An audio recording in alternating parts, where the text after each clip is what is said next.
Hi, Bobby Nixon Peterson here. Today I'm going to talk to you about chipping.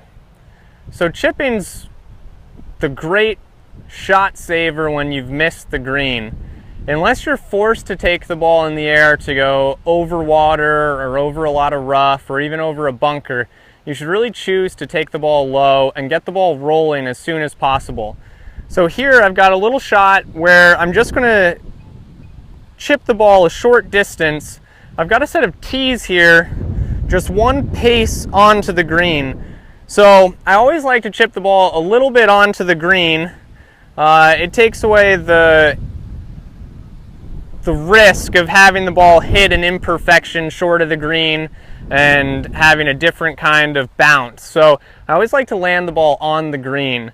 But when I look at those tees, I'm really going to try to chip the ball to those tees. So when you practice your chipping, you should be really focusing on how good you are at landing the ball close to where you want it to land. So now let's talk a little about the technique of how to hit a good chip shot. So you want to take a narrow stance with the ball slightly back of middle, a little bit closer to your back foot. I want to lean a little bit to the left, or towards the target I should say, so that your weight's more on your lead leg.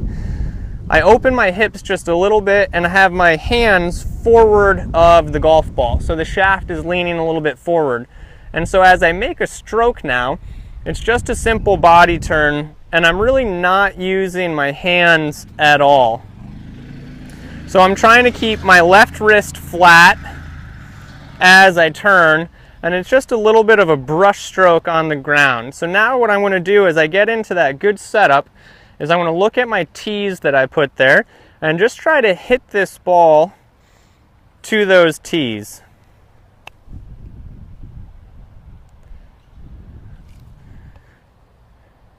So I'm trying to really get precise about my carry distance to those tees.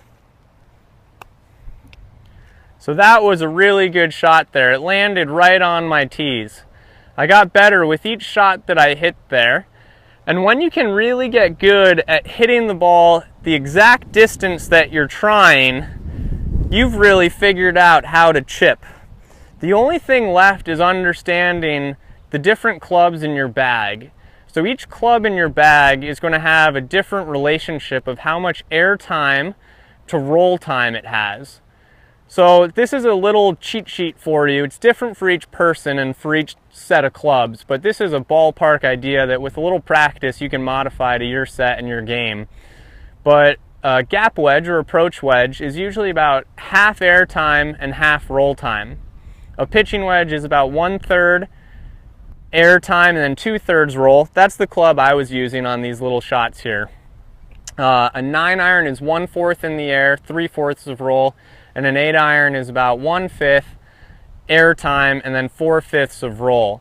So if you have a shot that you see to just carry it barely on the green would be about 1/3, and then the rest of the distance to the hole is about 2/3, that would be a prime shot to try to use a pitching wedge and chip it. And that's what I'm faced with here. That's why I picked my pitching wedge. But as I get in here, I put the ball just a little bit back of middle, lean a little bit towards the target so I have more weight on my front foot, just a minimally open stance and open hips here, club shaft leaning forward with my hand slightly in front, and then I just try to make a nice simple turn and keep my front wrist flat as I do it. So hopefully that can help you be a better chipper. It gives you a clear picture of what you're trying to do. I hope this tip helped and that it really helps you lower your scores.